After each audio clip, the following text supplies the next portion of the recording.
From South America to South Elgin, police bust an international human trafficking ring spanning several Chicago suburbs. But an expert says there's a chance the suspects won't be sent to prison. A lot of the times when you see arrests for trafficking, oftentimes they won't yield convictions. Neighbors taking back their community one prayer at a time while they're worshiping in the streets. And breaking news, a body found outside the Kenosha County Courthouse. We're live at the scene. Let's get right to that breaking news. A large police presence in Kenosha tonight after a body was found steps from the Kenosha County Courthouse. CBS 2's Jermont Terry is live in Kenosha. And Jermont, this happened while police were moving a prisoner to the county jail. That's right, Eric and Joe. And just 5 minutes ago, police cleared the scene, towing away that vehicle, police cruiser, where all of this centered around. Now, here's what we know. Pleasant Prairie police are in the process of moving an inmate from the county courthouse to the jail when something terrible went wrong. Now, the view from Chopper 2 shows investigators focusing their attention around a black police cruiser. It's believed the inmate was in that vehicle or getting placed in the back seat when somehow the inmate was able to get a hold of a gun. Now, this is where the investigators here in Wisconsin are not elaborating, but at least one shot went off, and when the gunfire stopped, the inmate was dead steps from the courthouse. As I mentioned, this investigation, it continues until this 10 o'clock hour, and this shooting happened right in the heart of downtown Kenosha, which is pretty busy and was when that shot went off. Investigators do tell us the jail went into a lockdown briefly as a precaution, but what they have not clarified in this 10 o'clock hour is, one, how did the inmate get a hold of the gun? Two, was the inmate in handcuffs? And finally, who fired the shot killing the inmate? All questions detectives from Racine County, an outside agency, will try to get to the bottom of in the coming days. Now, we have no indication that any officers or deputies were injured when this incident took place, but the looming question tonight, where did that gun come from, and was there any type of struggle? All questions we do not have at this hour, but investigators are working to get to the bottom of. For now, reporting live with breaking news in Kenosha, I'm Jermont Terry, CBS 2 News. Sounds like a lot of questions still tonight. Jermont, thank you. Now to an international human trafficking ring busted in Kane County. 5 people are now charged with multiple felonies. 2 of the suspects are brothers. CBS 2's Marissa Perlman live in the control room tonight digging into this investigation. Marissa? Well, Joe and Erica, 10 women have been taken into protective custody and moved to transitional housing. Police now say they are expecting more victims and even more suspects to come forward. And it was like an onion.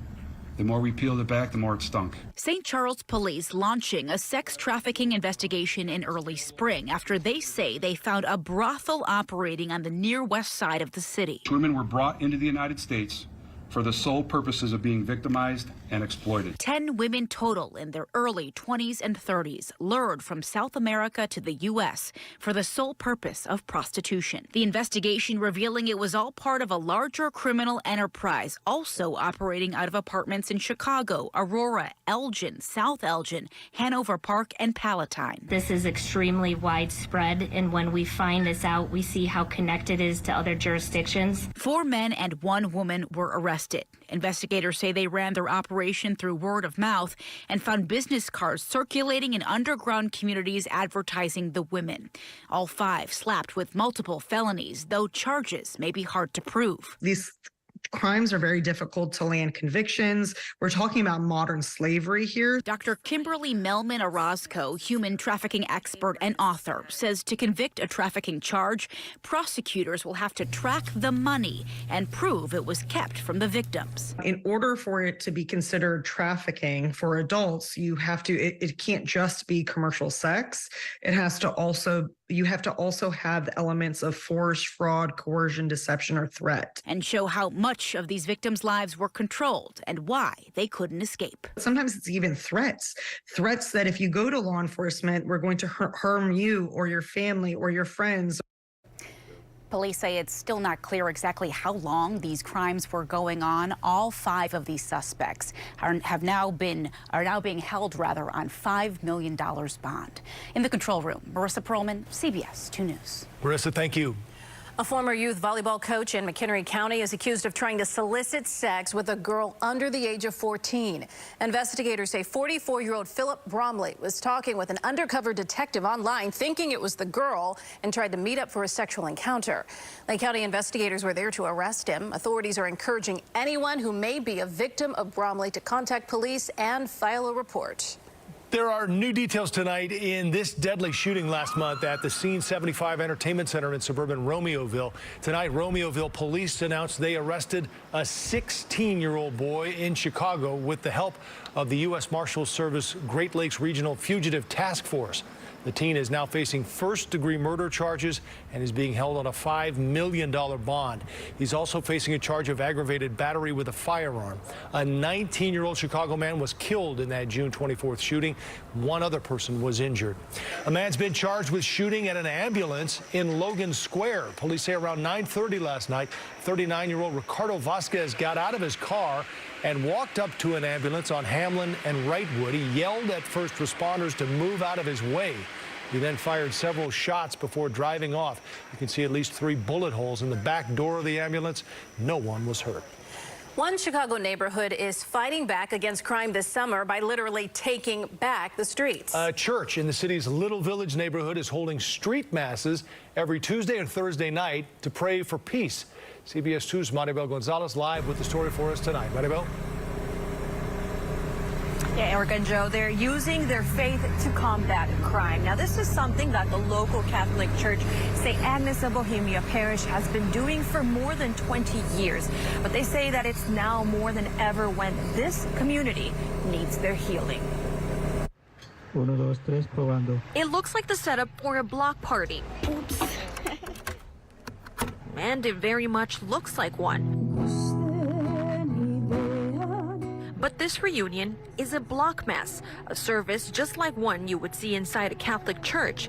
But this time, the streets of the Little Village neighborhood serve as the pews and the altar. The purpose of the masses, the block mass as they call it, is to pray together as a community for peace and justice. A community residents say is riddled with violence. During this mass, police placing someone in handcuffs on the same corner where parishioners kneeled in prayer for peace. Police lights flashing in the background as the sermon of Father Franco echoed among the neighborhood. Esta violencia es algo que nos tiene consternados. Parishioner Carmen Lopez says the ongoing crime has people here worried. She hopes masses like these offer a glimmer of hope in the search for peace and tranquility. With it causing so much impact, especially for those neighbors who probably are not Catholics or who don't even have any kind of faith, but they are saying like, what is these people doing outside? A popular tradition in Mexico and Latin America, Father Franco says these masses also offer a chance for people to meet their neighbors. And they want like to celebrate together their faith in public. And hope that by doing so, they can create a tighter sense of community. We need peace in our neighborhood. First, we need peace in our heart. Amen. Now, these block masses will be held through August, and they're inviting everyone to attend regardless of their faith. Reporting live in Little Village, Maribel Gonzalez, CBS 2 News. All right, Maribel, thank you. Well, now to First Alert weather with meteorologist Mary Kay Kleiss. Mary Kay tracking some weekend storms. And first, we get a brilliant Friday because we have this first front push through, taking away the humidity. Now it's dry, breezy conditions that are locked across our region. Lows tonight. Here's what you expect when you step outside tomorrow morning. 56 in DeKalb, 59 in Morris, 64 in Gary, and 65 in the Loop. So tomorrow, lots of sunshine. A northeasterly wind component, though, will keep things cooler along the lakefront. So even though we'll be at about 80 degrees on average, let's plan for middle 70s lakeside. And then, as you mentioned, storm chances coming this weekend. I'll time that out just ahead. Thank you, Mary Kay. A CBS 2 exclusive now. A Northwestern cheerleader is speaking out more than 2 years after filing a federal lawsuit.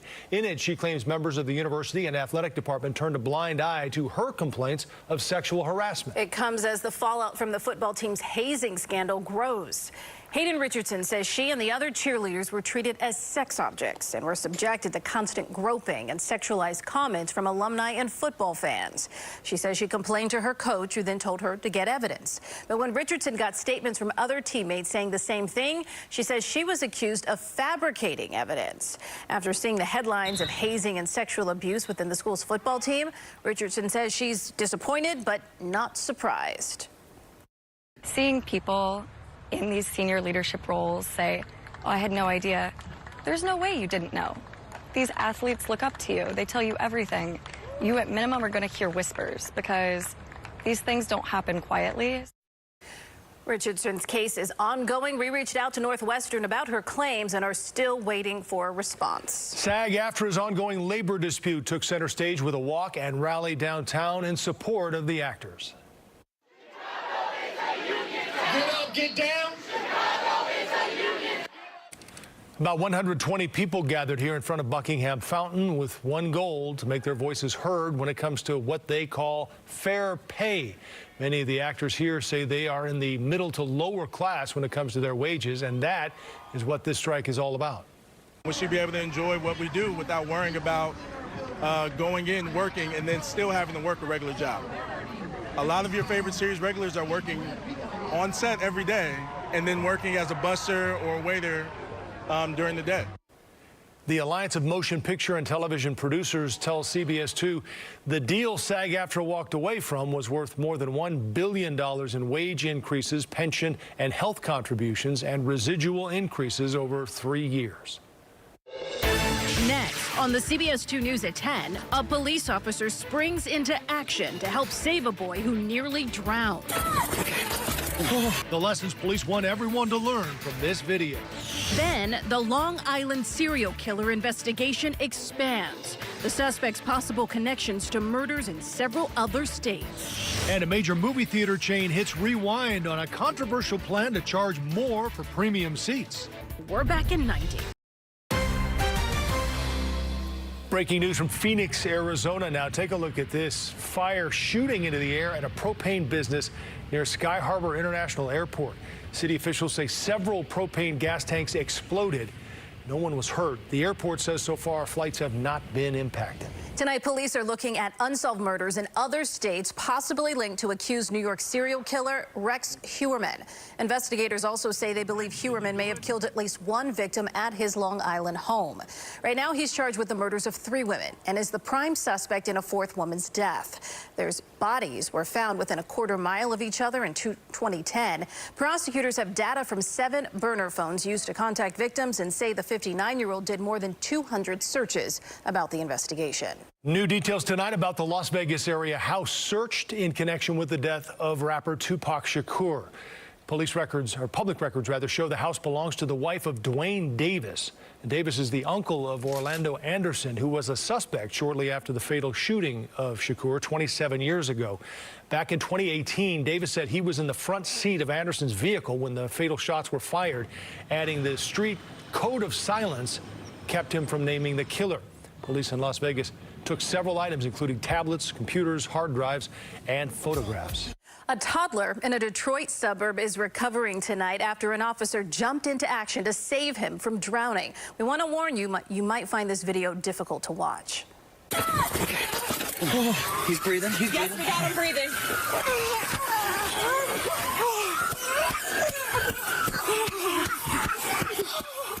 Wow. You are watching a Sterling Heights police officer saving his life. Police say the child was enjoying a pool party with his family when he was spotted limp in the water. His mom and dad began giving their son CPR until the officer came to the scene, giving the boy life-saving back blows. The boy was rushed to the hospital, and tonight he is back with his family. Police say everyone should take this as a warning to learn CPR and also keep an eye on children in the water. Oh, that is just chilling. Oh, it is.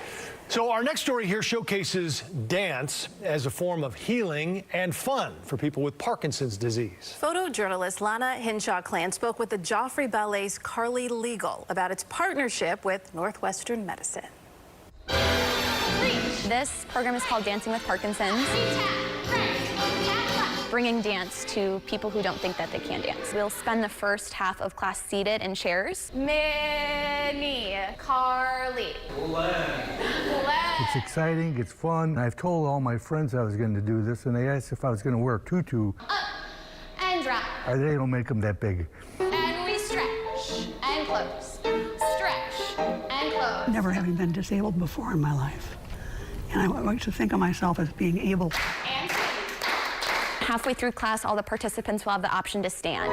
Use all 4 pliés, no matter if you've never danced before. No, I haven't. Your first time coming back to dancing in a while. I live in Sun City. It feels like home when you come back to it. They had a tap dance group called the Hunks. Now sweep those arms up and high. When was your diagnosis? That was 12 years ago. I think it's been 4 years. It was cognitive things I was missing. Sitting up nice and tall. I had a hard time following directions and dates. Roll to the right. Doing something that helps us as far as memory, balance, muscle activity. We're in a community of disabled, You can softly open your eyes here. but able to. Good. Let's do this for 5, 4. Doing an activity right. Let's stop. And stop. Followed the instructions and got it done right. It makes me feel good, yes. Movements feel wonderful. This is actually one of my favorite classes to teach. Big shoulder roll. Because people are coming here just for their love of dance and to learn something new. Yeah, nice. Looking good. Scientific research has backed this 5-week program. Mary Kay's back now with First Alert Weather, and we're about to plie into the weekend. Yes, we are. Lots of plans, I bet, right? We do. How's it I look? want to see you do that, Joe. I know, right? He was snapping along. Over here. Yeah. Could you feel the difference from breakfast to dinner? Breakfast, it was so steamy if you stepped outside, and now we have drier air in place. In fact, dew point temperatures this morning were in the lower 70s. Right now, we have a dew point reading of 57. That just tells you super dry air is in place. And northwest winds at 9 keep reinforcing that dry air mass. 74 very comfortable degrees. So what we expect is a lot of sunshine tomorrow. It will be the coolest day of the next 10 days, and it will be less humid than today, so very comfortable. But those winds out of the north during the day that's going to build the wave and the rip current risk at the Indiana beaches, so do keep that in mind. And the weekend, we have thunder chances at times. First chance coming after lunch on Saturday. So we see that old front from today leaning for the eastern seaboard, creating all kinds of problems here for the northeast with severe weather. We have that dry northwesterly wind flow taking over, so things are super quiet. But waves building 3 to 6 feet. So right now through tomorrow at 4 o'clock, you're encouraged to stay out of the water. When waves are high, stay dry because of the rip current risk that is out there. Hour by hour tonight, it's just a fair sky, middle 60s for overnight lows. Tomorrow, here's the picture. Just a few fair weather clouds around, and temperatures will be in the 70s much of the day. In most places, I think we'll touch that 80-degree mark for the official high, but probably hold mid-70s if you're commuting to the Loop or if you're going to be out at the area near the water. And then on Saturday, some of the models are trying to bring in morning rain. I do think the dry air will still be in place, but after lunch, I think all the levels of the atmosphere will moisten up enough that we'll start to see those showers and storms pop. This is 2 o'clock in the afternoon, so it's really an afternoon event, and it's about a 30% chance of showers and storms for Saturday. It goes up a little bit on Sunday, and 86 will be the high by that time. But notice, both days will feature a west wind, so it's tomorrow when we will see those temperatures cooler at the lakefront, cooler in northwest Indiana. But then as we step into the weekend, it gets a little warmer around town. We'll see about 81 downtown, and then the mid-80s will be the story for Sunday. And on Sunday, there's that 40% chance that we'll see showers and thunderstorms. That wave leaves us early Monday morning. Then we turn up the temperature. Actually, heat, humidity, all of that will be building. We're going to string together several days of 90-degree heat. Why don't you give a peek at this? This is the 10-day trend. So plan next week. We're going to be talking about heat index values in the upper 90s probably, because the humidity will be coming back. So if you like it cool and kind of less humid, I see you. I knew I'd have a few. Yeah, tonight, tomorrow, that's your time, because then as the weekend goes on, those humidity levels creep back at you. Thanks, Mary Kay. Well, a tense matchup for our Cubs, Marshall. Yeah, they were trying to get hot like the weather, but unfortunately sometimes you run into a team that's just a little bit hotter. The Cubs, a chance to continue that hot hitting with their biggest rival in town, but a comedy of errors for the home team as they ran into a squad that all of a sudden is the hottest team in baseball. Cubs looking for a third straight win, and that would have been promising a week ago with the then last place Cardinals on the schedule. But the Cubs now running into these Cards on a season-high 5-game winning streak. David Ross watched his team score 25 runs over the last 2 games, but the Cards jump out to a 5-0 lead. Bottom fourth, Cubs finally getting on the board. Yan Gomes slicing one to right. Jordan Walker trying to make the shoestring catch, but he gets by him. That's an RBI triple, one of 2 Gomes triples on the night. Next half inning, though, Paul DeJong, the answer. A 2-run bomb to make it 7-1. The Cards have now won 6 in a row after a 7-2 win. Sox trying to patch things up and avoid getting swept by the Mets. Michael Kopech allows just 2 hits over 5 2/3. He strikes out Brandon Nimmo here, one of his 5 Ks. Top 6, Sox already up 5-1. Elvis Andrus, opposite field shot to right. Jeff McNeil, you probably just should have stayed on your feet. Andrews, an RBI triple. The Sox win it 6-2. They avoid the sweep. Next up, 3 at the division-leading Twins. Sky back from the All-Star break, trying to snap a 3-game losing streak. Suggs Sutton, though, she's just trying to play some defense. Gets the steal from Morgan Birch, and she'll go all the way to the other end for the layup. 19-5 Mercury out of the gate. The Sky down by as many as 16 in this one. Kalia Copper trying to lead a comeback. Knocks down the long J late in the second quarter to get the Sky within 10. Mercury now leading this one 50-37 in the third quarter. First round of the 151st Open Championship. Rory McIlroy stuck in the bunker on 18, and, well, he's still stuck in the bunker. He'd actually par that hole to finish the day even, though, and at the top of the leaderboard, amateur Christo Lamprecht. No issues for him on 18. He shares the lead with 2 others at 5 under. A group of visually impaired teens from Spectrios Institute's Grandma Martillo's Low Vision Summer Camp having a day on the south side. The Sox hosting 8 kids, complete with an on-the-field tour of the ballpark, including batting practice, running the bases. This tour gives these teens a better literal feel for the game. It's really cool that people like me are visually impaired, and I can collect numbers and enjoy time with people who have the same kind of thing as I do. So excited, and it's made just. They feel so special. One girl said, she goes, I feel like I'm in a dream and I'm going to wake up tomorrow and it's not going to have happened. I'm like, no. I said, we have the pictures to prove it. This all carrying on the legacy of the late Martil Reinsdorf's work with children during her lifetime through her Seeing is Believing program. It's great to see them soaking up every aspect, touching the grass on the field. You know? All the senses, and they're using the ones that they use well, and they're getting a true feel for the game. A great opportunity.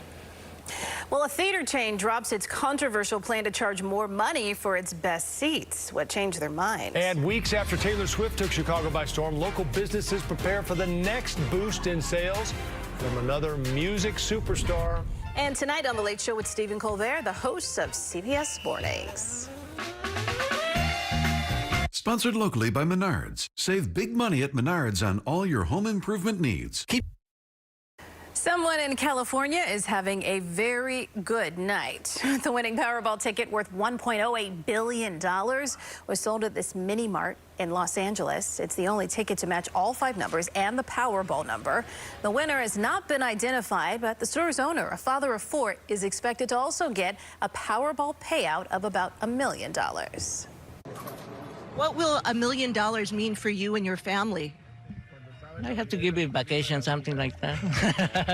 A little something like that. The largest Powerball jackpot ever was about $2 billion in a drawing last November.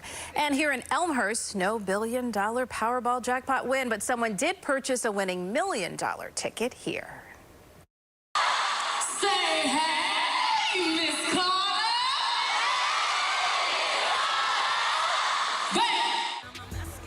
Queen Bee's coming to town. Beyonce's Renaissance Tour stopping by Soldier Field Saturday and Sunday. And already a lot of local business owners say they are seeing a major boost. Our total number of appointments is about 50% higher than it was. Taylor Swift just showed us how much live concerts have become a whole new genre. According to data from Yelp, during Beyonce's tour stop in Philadelphia, search traffic for nail salons soared nearly 200%, and hairstylist searches spiked 73%. A major theater chain is rolling back plans to charge more for good seats. AMC Theaters is ending its Sightline tiered seat pricing pilot program. Under the plan, moviegoers who sat directly next to the screen at the front paid less for a ticket, and people who sat further back in the more desirable seats paid more. AMC says they found people still didn't want to sit in the front of the theater, so moving forward, they're testing more spacious front rows with reclining seats. We'll be right back.